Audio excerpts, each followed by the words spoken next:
बात करें चाहे आरजेडी हो या फिर जेडीयू हो, दोनों ही पार्टियां ऐसी हैं जो जातीय समीकरण से ही उभर कर ऊपर आई हैं। लेकिन सवाल तो अब यही है कि जिस तरीके से बिहार में जातीय समीकरण को लेकर या जातीय जनगणना को लेकर तमाम तरीके की जो बातें निकलकर सामने आ रही हैं, क्या लोकसभा चुनाव का जो रास्ता है या फिर पीएम मोदी जिस तरीके से लोकसभा में अगर बीजेपी ने एक पीएम के नाम पर जिस तरीके से अब चुनाव लड़ेगी या अभी तक जो चुनाव लड़ती आई है, उसी को लेकर विपक्ष की तरफ से अगर बात की जाए तो नीतीश कुमार खुद को पीएम के चेहरे के रूप में मानते हैं। हालांकि वो खुलकर सामने नहीं आते हैं, लेकिन कई बार बिहार में ऐसा भी देखा गया है कि उन्हीं के पार्टी के जो कार्यकर्ता या नेता हैं वो कहीं ना कहीं पीएम के चेहरे में नीतीश कुमार को देखते हैं। और यही वजह है कि बिहार में जातीय जनगणना को सबसे ज्यादा फोकस में रखा गया है।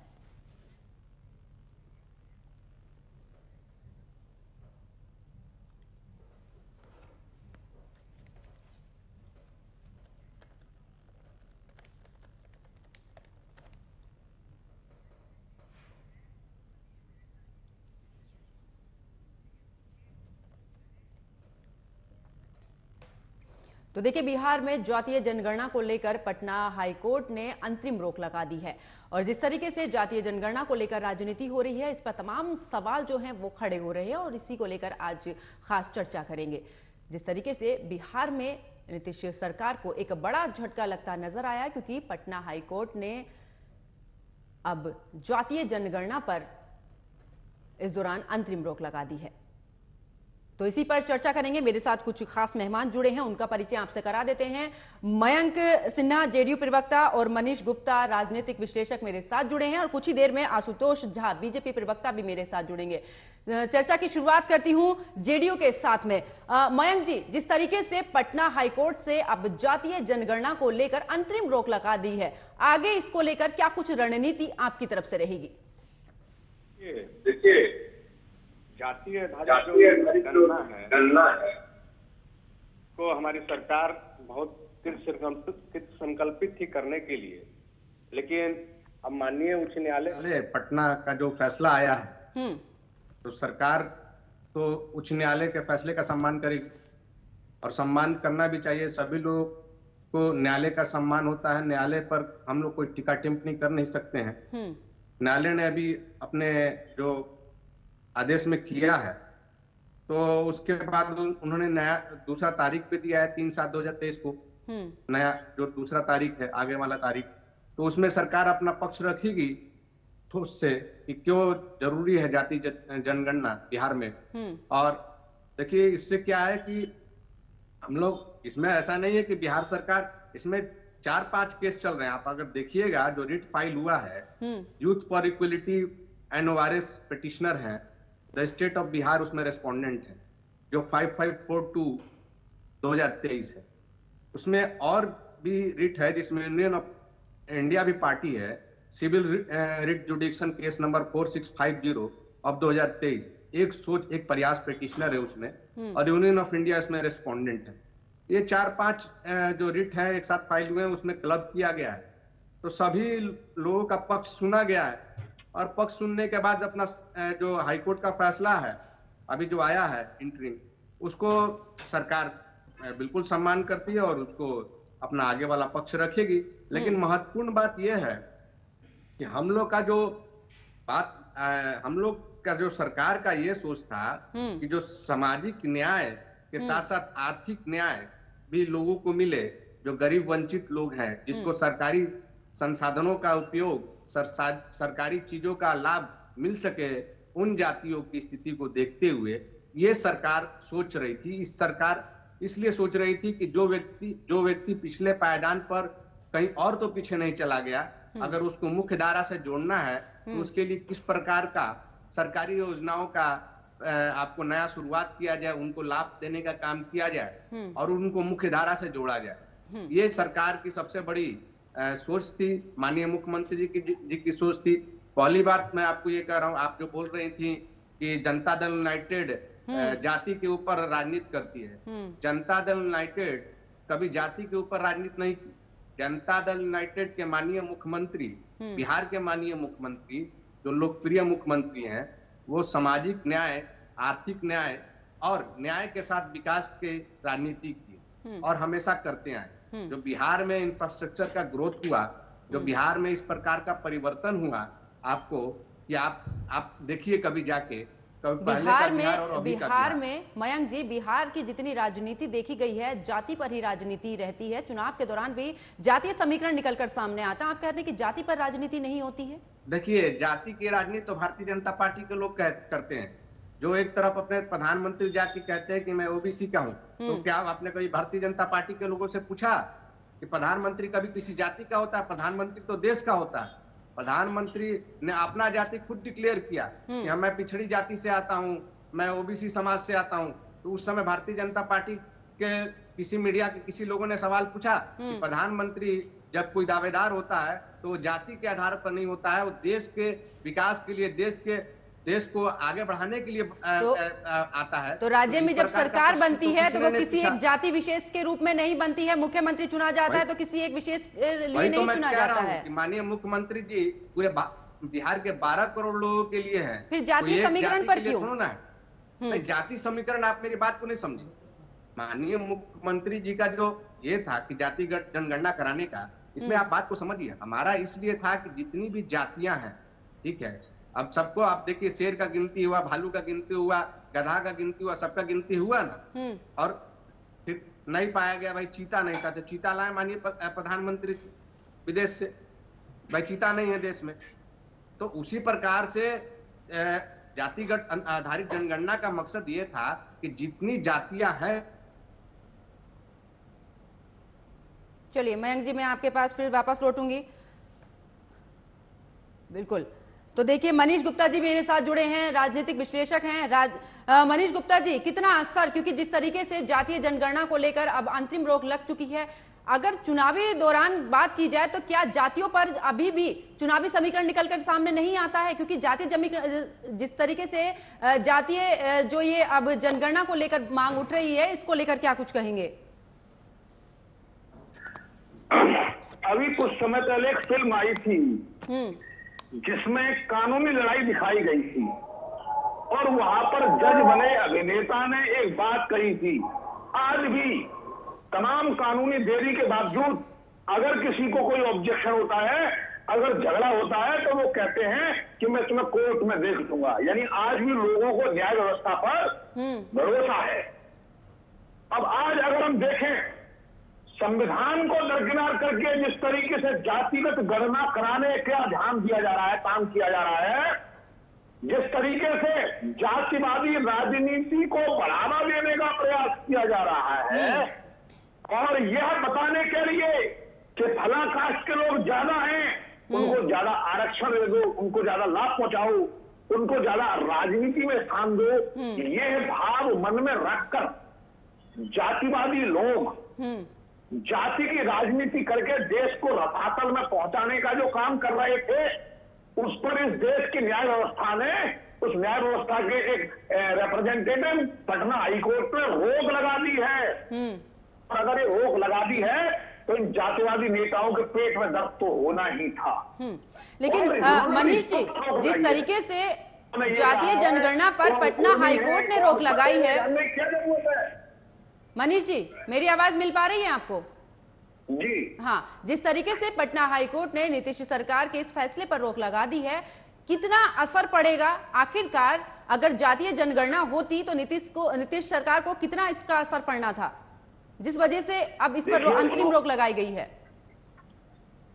देखिए, कितना असर पड़ना ये तो भविष्य के गर्त में है। इससे मुझे लगता है बहुत अधिक फर्क नहीं पड़ेगा, सिवाय इसके कि जातिवादी भेद होगा। बस होगा क्या? देखिए, जनता जितनी है उतनी रहेगी। सारे लोगों का वोटिंग राइट है। आज ऐसा कोई प्रश्न पूरे देश में नहीं है जो व्यक्ति ये कह रहा हो मेरा वोटिंग राइट है और उसे वोट डालने का अधिकार ना मिला हो। यानी हर व्यक्ति को वोट डालने का अधिकार है। हर व्यक्ति को अपना, उसे पता है कि वो कौन सी कास्ट से बिलोंग करता है। अगर वो शेड्यूल्ड कास्ट से, शेड्यूल्ड ट्राइब से, ओबीसी है, तो उसके पास सरकारी रिकॉर्ड है। तो ऐसे में, और अगर वो रिजर्वेशन के अंदर आता तो उसे रिजर्वेशन का लाभ मिल रहा है, चाहे विद्यालय हो या नौकरी हो, शिक्षा हो, कहीं भी हो। ऐसे में इसका सिर्फ फर्क ये पड़ना है कि मानो किसी एक कास्ट के लोग ज्यादा हैं तो वो कहेंगे हमारी जाति को ज्यादा टिकट दो। और ऐसे में जो लोग ये सोच रहे हैं कि फला जाति में तो हमारा पूरा कंट्रोल है, इस जाति में अगर 1% के वोट बढ़ गए तो जाहिर है किसी दूसरी पार्टी जाति के 1% वोट घटेंगे। भाई जनसंख्या तो देश की 141 करोड़ ही रहेगी ना, राज्य की जितनी उतनी रहेगी। तो जातिगत आंकड़ों में ऊंच नीच होने से उनकी जाति के लोगों को ज्यादा बढ़ावा देने का काम करके कहीं ना कहीं जातिवादी इंजीनियरिंग करने का काम बिहार के मुख्यमंत्री माननीय श्री नीतीश कुमार जी कर रहे हैं। और ये अक्षम्य अपराध कर रहे हैं। मनीष जी, जिस तरीके से ओबीसी को लेकर अब इसका राजनीतिक इंपैक्ट समझिए। एक तरफ भाजपा है जो राष्ट्रवादी वर्सेस विपक्षी करके बात कर रही है, एक अलग थीम तैयार कर रही है। वो कह रहे हैं इस थीम को तोड़ने का एक ही तरीका है, हिंदू समाज को जातियों बांट दो, टुकड़े टुकड़े कर दो, हिंदू समाज एक ना हो पाए। अगर एक हो गया तो भाजपा को वोट दे देगा। ऐसा सोचते हैं विपक्षी दल, जिसमें माननीय नीतीश कुमार जी भी शामिल हो, शायद, ऐसा मुझे लगता है। तो हिंदुओं को जाति को टुकड़े मारकर जाति विभेद पैदा कर दें, जाट अलग आंदोलन करेंगे, पटेल अलग आंदोलन करेंगे, कुर्मी अलग आंदोलन करेंगे, शेड्यूल कास्ट अलग आंदोलन करेंगे। हमारी मांगे पूरी करो, हमें ज्यादा रिजर्वेशन दो, हमें प्रेफरेंस दो, हमें ज्यादा टिकट दो, ये सीट को रिजर्वेशन जनरल को हटा के रिजर्वेशन कर दो। और ये सब संविधान का जो सिस्टम है कि 60% से ज्यादा रिजर्वेशन उससे ज्यादा होगा नहीं। फिर ये आरक्षण की मांग करेंगे, पटरियां उखाड़ी जाएंगी, आत्मदाह होंगे, रेल रोकी जाएंगी। ये चाहते हैं ये नेता जिससे कि इनको चुनावों में फायदा हो। तो लाशों पर रोटी सेकने का काम विपक्षी लोग देश के विकास को अवरुद्ध करके अपनी सत्ता बचाए रखने का जो प्रयास हो रहा है, इस पर रोक पटना हाईकोर्ट ने लगा दी है। मयंक जी, जाति को लेकर बांटने का आरोप लग रहा है कि इसी वजह से जातीय जनगणना कराने की कोशिश की जा रही है ताकि आरक्षण की मांग उठ सके या फिर किसी एक विशेष समुदाय को इसका लाभ मिल सके। देखिए, जब माननीय केंद्र सरकार ने सामान्य वर्ग के लोगों को 10% आरक्षण दिया तो सबने स्वागत किया, जनता दल यूनाइटेड ने स्वागत किया। सबने बोला कि भाई ये जरूरी था। जो व्यक्ति सामान्य परिवार में भी बहुत सारे गरीब हैं जो पढ़ नहीं पा रहे हैं, आगे नहीं बढ़ पा रहे हैं, उनको नौकरी का लाभ नहीं मिल पा रहा है, तो ये वो भी फैसला तब गलत था। जब ये बात कर रहे हैं तो वो भी तो खास जाति थी, 4 सामान्य जाति थी। ये अपने ही तर्क में फंसे जा रहे हैं। राजनीतिक विशेषज्ञ भारतीय जनता पार्टी का नीचे बोर्ड लगा लेते तो बड़ा अच्छा रहता, जो उनके पक्ष में बोल रहे हैं। राजनीतिक विशेषज्ञ भारतीय जनता पार्टी लिखते तो बड़ा अच्छा रहता। जब अब ये तो पहले सब जानते नहीं कि बिहार में जब भारतीय जनता पार्टी सरकार में थी, पहले जाइए, पहले समझिए, फिर बोलिए कि दोनों विधान परिषद में सत्ता।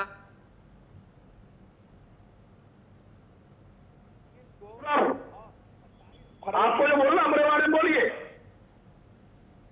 मयंक जी, मेरी आवाज पहुंच पा रही है आप तक? आप मुख्यमंत्री को बोलिएगा, हम आपको नहीं बोलेंगे।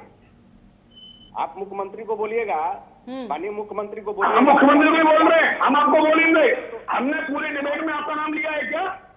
मैंने आपका नाम लिया। हमने पूरे डिबेट में आपका नाम लिया है क्या? नहीं लिया ना? पता नहीं। मनीष जी, मयंक जी, मुद्दे पर बात कीजिए। मुद्दे पर भाई है, बात सुनिए। हाँ मयंक जी, मुद्दे पर बात कीजिए। कौन किस पार्टी से है उसको छोड़ दीजिए। नीतीश सरकार ने, माननीय मुख्यमंत्री जी के सरकार ने 18 फरवरी 2019 और 27 फरवरी 2020 को जातीय जनगणना का प्रस्ताव बिहार विधान परिषद और बिहार विधानसभा में पास कराई। तो भारतीय जनता पार्टी उस समय सरकार में थी ना, उस समय उन्होंने समर्थन किया था कि नहीं किया था? बताइए मुझे। आज तो सबका दायित्व है ना कि जब आप उस समय पास कराए तो आपको साथ होना चाहिए। आप बता रहे हैं, आप यूनियन ऑफ इंडिया भी इसमें पार्टी है। आपने उस भारतीय जनता पार्टी के लोगों से पूछा, यूनियन ऑफ इंडिया भी तो इसमें पार्टी है एक रीट में। तो ये दूसरी बात। अब दूसरी बात मैं बता रहा हूं आपको कि इसमें तत्काल रोक लगाया गया है। तत्काल, अभी पैरा नंबर 31 पढ़ लीजिए। In such circumstances we direct the state government to immediately stop the caste based survey and ensure that the data already collected are secure and not shared with anybody till final order। अभी ये पूरा final order आदेश नहीं हुआ है, ये interim relief इनको दिया गया है। और मैं भी कानून जानता हूं, मैं भी अधिवक्ता हूं, सुप्रीम कोर्ट में वकालत करता हूं, ठीक है। तो जब तक पूरा आदेश माननीय न्यायालय का नहीं आ जाएगा तब तक हम लोग कैसे कुछ कह सकते हैं। चलिए मयंक जी, सीधा सा सवाल है, क्या जातीय जनगणना होने पर ही प्रदेश में सभी को लाभ मिलेगा? क्या बिना जातीय जनगणना के लाभ नहीं मिलेगा बिहार में? मैं ये कह रहा हूँ कि पहले बात को समझिए। जातीय जनगणना कराने पर आप जाति को मत लेके जाइए। जाति तो है ही है भारत में, जाति तो एक कॉलम भी है ना। आप जब फॉर्म भरती है तो उसमें लिखना पड़ता है कि आप किस कैटेगरी से आती हैं, तो उस कैटेगरी को हटवा दीजिए। केंद्र सरकार को कहिए कि हटाए वो कैटेगरी। जातीय जनगणना, मेरा सवाल सीधा सा है मयंक जी, जातीय जनगणना के आधार पर क्या अब विकास होगा? वही बिल्कुल होगा। ये तो सरकार का एक पैमाना है ना कि किस प्रकार से कैसे सरकारी योजनाओं का लाभ हर व्यक्ति तक पहुंचे। अगर कुछ नई सरकारी योजनाओं को बनाने का जरूरत पड़े और उन सभी लोगों को उससे लाभ पहुंचे तो इसमें दिक्कत क्या है? इसमें तो मनीष भाई को भी सहयोग करना चाहिए। कौन सी जगह मुझे बता सकते हैं, ऐसी कौन सी योजना ला सकते हैं? आपको एग्जाम्पल आइडिया है कोई दिमाग में? ऐसी कौन सी योजना है जो आप लाना चाहते हैं, बताइए मुझे। नहीं देखिए, बता रहा हूँ। देखिए योजना का नाम बताइए ना मयंक जी, कौन सी योजना लाना चाहते हैं बताइए। बता रहे कोई व्यक्ति पिछड़ा है, उसको आगे लाने के लिए अगर सरकारी योजना का नया भी अनुरूप होगा तो उसको बनाने का काम किया जाएगा। अब ये योजना तो सरकार बताओ, तो बिजली दोगे, पानी दोगे, गैस सिलेंडर दोगे, चूल्हा दोगे, साइकिल दोगे, क्या दोगे बताओ तो सही। मनीष जी सुन लीजिए, आपको यह पता लग जाए कि ओबीसी 40% की जगह 41% है और शेड्यूल का 47 की जगह 38 है, उससे क्या फर्क पड़ने वाला है आपको? नहीं मनीष भाई, बात उससे क्या फर्क पड़ेगा बताओ जरा। कोई योजना का नाम बताइए कि हम ये योजना लाना चाहते हैं। मनीष जी आपने सवाल सुन लीजिए। ये योजना को इफेक्टिव में लागू नहीं हो पा रही। मनीष भाई, हाँ मयंक जी बोलिए। देखिए, मैंने आपको बोला है कि जब कोई चीज निकल के आएगा तभी तो सरकार योजना तैयार करती है ना। उज्ज्वला योजना निकल के आई, अभी सरकार इतने सालों से यार आप बोल लीजिए फिर हम ही बोल लें। मनीष भाई, केंद्र सरकार ने उज्ज्वला, मैंने आपसे सुनिए मैंने आपसे मनीष जी आपको बोलने का मौका मिला था, आगे भी मिलेगा, लेकिन मयंक जी की बात पूरी सुन लीजिए, उसके बाद आप ही के पास आएंगे। मयंक जी बात पूरी कीजिए। केंद्र सरकार ने देखा कि भाई गरीब व्यक्ति हैं, उनको रसोई गैस का लाभ नहीं मिल रहा है, तो उन्होंने योजना उज्ज्वला योजना चालू किया ना। उससे बहुत लोगों को, गरीबों को लाभवंत हुए मिला। जो बेचारी महिलाएं जो लकड़ी पर खाना बना रही थी, तो उस प्रकार से ही चिन्हित किया जाएगा कि कैसे योजनाओं का लाभ और नई योजना क्या बनाया जाए। बाकी प्रदेशों में भी तो लाभ मिल रहा है ना मयंक जी? जी, बाकी प्रदेशों में भी तो इसी तरीके से लाभ मिल रहा है ना? सभी योजनाओं का लाभ मिल रहा है। हाँ, मैं कहीं क्रिटिसाइज किया? मैं तो स्पेशल बात कर रहा हूँ बिहार की। हाँ, जब जाति आधारित जनगणना हो रहा है तो कोई ना कोई मकसद है ना। मकसद ये है कि सरकारी योजनाओं का लाभ और क्रियान्वयन सही से हो सके, नई योजनाएं चालू की जा सके, जिससे उन जातियों को लाभ मिले जो मुख्य धारा से समाज में नहीं जुड़ पाए। अब एक बात बताइए कि उनको हटा दे, बाहर भेज दे? ये सरकार का दायित्व है ना कि जो व्यक्ति पिछड़ा है, बीजेपी से आशुतोष जी हमारे साथ जुड़े हुए हैं। आशुतोष जी, जिस तरीके से मनीष जी मैं आपके पास वापस लौटूंगी, लेकिन अभी आशुतोष जी मेरे साथ में जुड़े, उनसे एक सवाल ले लेती हूँ। आशुतोष जी क्या कहेंगे, जिस तरीके से पटना की अगर बात करें, पटना हाईकोर्ट ने रोक लगाई है जातीय समीकरण को लेकर, इसको लेकर बीजेपी का क्या कहना है? देखिए, इसमें सबसे बड़ी बात क्या है कि जब जातिगत जनगणना, जातीय गणना की जब बात हो रही थी तो भारतीय जनता पार्टी और जदयू की सरकार की और भारतीय जनता पार्टी का उसका पूरी तरीके से समर्थन था। लेकिन सरकार इसमें निष्फल इसीलिए हो गई क्योंकि सरकार ने हाई कोर्ट के सामने जातिगत जनगणना के पक्ष में कोई मजबूत तर्क नहीं रख सका। और वह मजबूत तर्क इसीलिए नहीं रख सकी ब्रिटिश सरकार क्योंकि वो नहीं चाहती है कि बिहार के अंदर जातीय गणना हो। मात्र राजनीतिक दृष्टिकोण से और सामाजिक दृष्टिकोण से लोगों को भरमाने के लिए नीतीश कुमार ने इस प्रकार का हथकंडा बिहार के अंदर अपनाया। आप इस बात को समझिए कि भारत सरकार की योजनाओं के माध्यम से बिहार के अंदर करोड़ों लोगों ने अपने जीवन के स्तर को ऊपर करने का काम किया है। और जातीय गणना की बात है, जातीय गणना की बात बिहार के अंदर स्पष्ट तरीके से बिहार की जनता ये समझती है कि राजनीतिक रोटी सेकने के लिए नीतीश कुमार ने इस मामला को उठाया था। लेकिन अब हाई कोर्ट के सामने आप देखिए, जब विपक्षी दल जो जनगणना गणना के विरोध वाले लोग थे, उन्होंने बड़े मजबूत वकील को, बड़े ताकतवर और प्रसिद्ध वकील को हाई कोर्ट के सामने प्रस्तुत किया था, लेकिन सरकार ने लुंज पुंज वकील को प्रस्तुत करके इस गणना को ना हो बिहार के अंदर, ऐसा मात्र राजनीतिक गणना पर, ये जातीय गणना पर चलती रहे, कोई सवाल इसका निष्कर्ष उभर करके सामने नहीं आवे, इसीलिए नीतीश कुमार ने ऐसा किया है। और दूसरी बात क्या है कि जातीय गणना का लक्ष्य क्या है? जातीय गणना का लक्ष्य एक ही होता है कि समाज के अंदर जो व्यक्ति है उसका विकास होना चाहिए। और भारत सरकार ने अपने कार्यक्रम के माध्यम से, अपनी योजनाओं के माध्यम से बिहार के अंदर आप देखेंगे कि कितनी खुशी होती है, लोगों के चेहरे पर कितना मुस्कान है कि भारत सरकार की योजनाओं से उसने अपने जीवन के स्तर को ऊपर किया है। इसलिए जातीय जनगणना का जो मामला है उसको राजनीतिक दृष्टिकोण से नीतीश कुमार ने बिहार के अंदर लाने का काम किया था। यदि उनको लग रहा था कि बिहार के अंदर जातीय गणना होनी है तो कानून पहले बनाना चाहिए। नीतीश कुमार को तो लग ही रहा था कि हाईकोर्ट इस पर स्टे करेगा, क्योंकि जिस तरीके से जातीय गणना की बातें बिहार के अंदर हो रही थी, हाईकोर्ट का स्टे लगना तय था। अब सरकार इसे राजनीतिक रंग देने का काम कर रही है, जबकि इसको पहले ही सरकार को इस दृष्टि पर विचार करना चाहिए, सोचना चाहिए कि हाईकोर्ट स्टे ना लगावे, इसीलिए इस पर कार्य करना चाहिए। लेकिन सरकार ने कोई गंभीरता से इस ओर पहल नहीं किया। इसलिए जातीय गणना की जहां तक बात है तो आप देखेंगे कहीं पे निगाहें, कहीं पे निशाना की बातचीत चल रही है। आपकी मंशा स्पष्ट है कि बिहार के अंदर जो समाज है वो जातीय उन्माद में बट जाए, जातीय स्थिति में बढ़ जाए। और बिहार के अंदर जो माई समीकरण रहा है लालू यादव के समय से ही, जिस माई समीकरण को, समाज को तोड़ने का काम लालू प्रसाद यादव की पार्टी ने किया है, निश्चित तौर पर अब उसी राह में बिहार के अंदर वो चाह रहे हैं कि समाज टुकड़े टुकड़े में बढ़ जाए और मेरी राजनीति चलती रहे। लेकिन बिहार के अंदर जो स्थिति है आप देखेंगे कि अब वो पहली वाली स्थिति नहीं है कि समाज टूटने वाला है। समाज धीरे धीरे एकाकार हो रहा है और इस राजनीतिक मंशा को समाज समझ रहा है कि नीतीश कुमार और तेजस्वी यादव की जो पार्टी है वो बिहार के अंदर किस तरीके से बिहार के अंदर आग लगाना चाहती है या जातीय उन्माद भड़काना चाहती है और जातीय उन्माद के बहाने अपनी राजनीति करना चाहती है।